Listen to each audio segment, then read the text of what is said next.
तो जय हिंद साथियों, आज हम देखने वाले हैं CO2 फ्लोटिंग सिस्टम। तो दोस्तों CO2 फ्लोटिंग सिस्टम जो होता है कहाँ कहाँ लगा होता है। देखिए, जो प्लांट के अंदर में जो वैल्यूएबल चीज़ें होती है, ज़्यादा प्राइस वाली चीज़ें होती है, जो ऐसी जगह पे हम पानी नहीं मार सकते हैं या DCP पाउडर नहीं मार सकते, तो ऐसी जगह पे हम जो CO2 या इनर्जन गैस सिस्टम लगाते हैं। तो आज हम सिर्फ CO2 फ्लोटिंग सिस्टम के बारे में जानने वाले हैं और इनर्जन जो फ्लोटिंग सिस्टम है वो अगले वीडियो में हम जानने वाले हैं।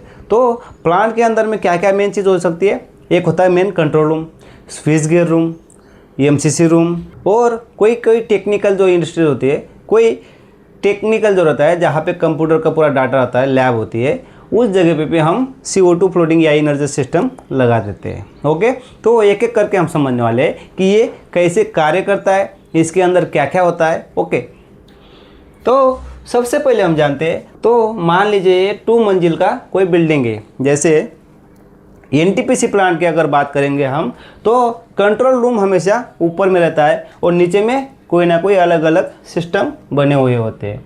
तो जो 0 मीटर एरिया होता है वहाँ पे हम लोग जो CO2 के जो सिलेंडर्स है दोस्तों, उस सिलेंडर को एक जगह पे किसी कोने में उसको सेट कर देंगे।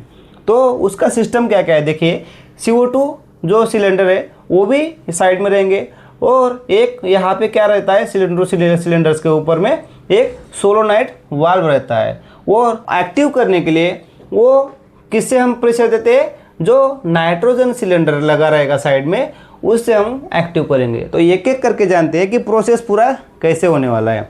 तो सबसे पहले ये जो कंट्रोल रूम है दोस्तों, यहाँ पे बहुत सारे बड़े बड़े डिस्प्ले लगे होते हैं, बहुत बड़े कंप्यूटर लगे रहते हैं, तो वो ख़राब ना हो इसलिए हम वहाँ पे पानी या फॉर्म या DCP पाउडर नहीं मारते, क्योंकि वो जो कंप्यूटर है वो पूरे ख़राब हो जाएंगे।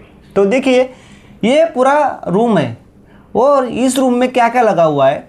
एक तो होता है हीट या स्मोक डिटेक्टर, यहाँ पे लिखा हुआ है, देखिए ये जो डार्क किया हुआ है ये क्या है, हीट डिटेक्टर है या फिर स्मोक डिटेक्टर है, कुछ भी लगा सकते हैं।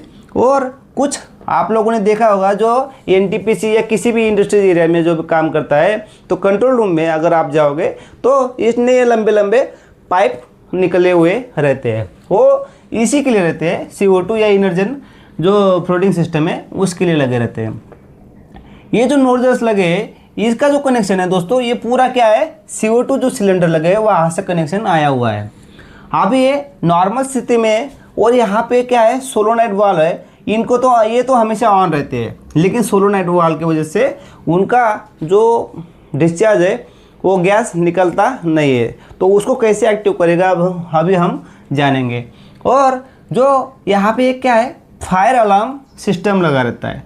तो जो फायर अलार्म जो पैनल है दोस्तों, वो क्या शो करता है कि किस जोन में किस जगह पे आग लगा हुआ है, वो पूरा फायर अलार्म पैनल में दिखाता है। और इस जगह में कुछ जगह पे सायरन रहता है, जो अलार्म बजेगा वो सायरन, मैं अभी ड्राइंग बनाना भूल गया, तो आप समझ लीजिए अलार्म बजेगा तो किसी ना किसी को तो सुनना है, तो उसके लिए हूटर या भी जो भी सायरन वो लगे हुए होते हैं। तो देखिए, जिस समय पर यहाँ पे आग लग जाएगी तो ये जो हीट डिटेक्टर है या स्मोक डिटेक्टर है, ये क्या करेंगे, उसको डिटेक्ट कर लेंगे। जो हीट डिटेक्टर है दोस्तों, वो 57 डिग्री सेल्सियस से ऊपर जब टेम्परेचर रूम के अंदर हो जाएगा तो उस समय पर वो एक्टिव हो जाएंगे। नॉर्मली इस रूम का जो कंट्रोल रूम का जो टेम्परेचर होता है वो बहुत कूलिंग रहता है, बहुत ठंडा रहता है, ताकि इतनी महंगी महंगी चीज़ें लगी है, कंप्यूटर लगे हैं, बहुत बड़े डिस्प्ले लगे हैं, तो वो ख़राब ना हो, तो उसके लिए हमेशा वहाँ पे AC चलता है,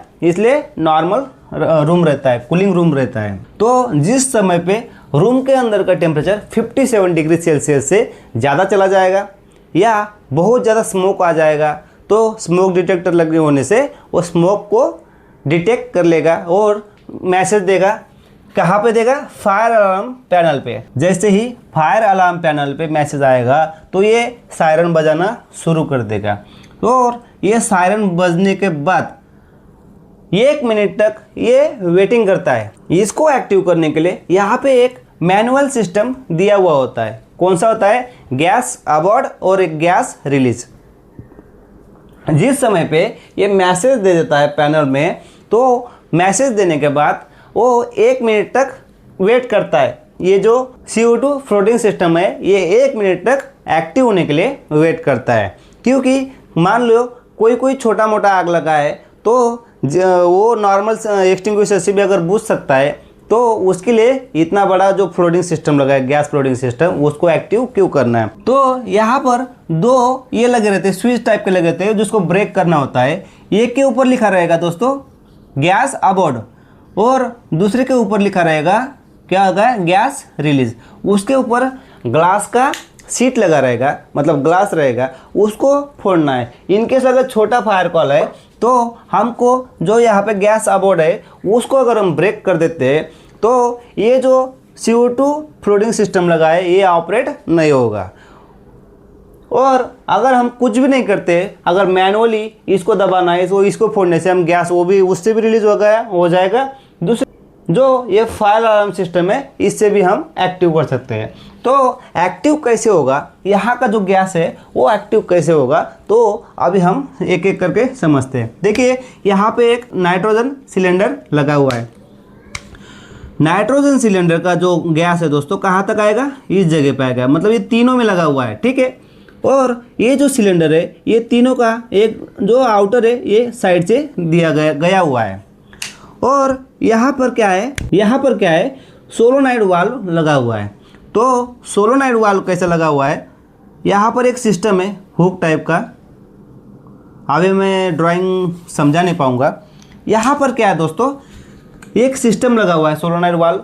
वो क्या करता है, जिस टाइम पे जो नाइट्रोजन सिलेंडर है वो वहाँ के जो वाल्व को अगर पुश करता है तो वहाँ से एंगेज हो जाएगा, मतलब जो CO2 का जो वाल है उसको उसने दबा के रखा है हैमरिंग टाइप का। तो सोलोनाइड वाल्व जब ओपन हो जाएगा तो जो हुक है जो ऊपर से बटन दबा के रखा है पिन को, वो हट जाएगा। जैसे वो हट जाएगा तो वैसे ही यहाँ का जो CO2 गैस है वो निकलना शुरू हो जाएगा, और पूरे रूम में जितने भी ये नोजल्स बनाए हुए हैं सभी नोजल्स में से CO2 आना चालू हो जाएगा। तो जैसे ही CO2 गैस आता है कब बुझेगी, तो देखिए दोस्तों हमारा जो ऑक्सीजन लेवल होता है कितना होता है, 20.95%। और आग लगने के लिए हमको लगभग कितना ऑक्सीजन चाहिए, 16% से ऊपर में। अगर 16% से कम हो जाता है, लगभग 15% या 14%, अगर इतना भी हम अगर ऑक्सीजन लेवल कम कर देंगे तो वहाँ का आग बुझने का चांस ज़्यादा हो जाता है। तो हम लोग जब CO2 यहाँ पे रिलीज़ करते हैं तो वहाँ का जो ऑक्सीजन लेवल है वो कम हो जाता है। तो जब ये एक्टिव हो जाता है तो कोशिश कीजिएगा वहाँ पे जितने भी हमारे एम्प्लॉयज़ है या कुछ लेबर्स है तो सबको बाहर निकाले, क्योंकि CO2 इतनी मात्रा में वहाँ पे ऑपरेट हो जाएगा कि वहाँ का जो ऑक्सीजन लेवल है वो कम हो जाएगा। अगर किसी की सांस की प्रॉब्लम होगी तो वो बेहोश हो सकता है, मर भी सकता है। तो इस बात का आप ख्याल रखना। तो दोस्तों ये आज का हमारा जो वीडियो है समाप्त हो चुका है। अगर आप लोगों को मेरा वीडियो पसंद आता है तो प्लीज़ मेरे वीडियो को लाइक कमेंट शेयर कर दिया करो, और मेरे चैनल को सब्सक्राइब कर दिया करो। जय हिंद दोस्तों।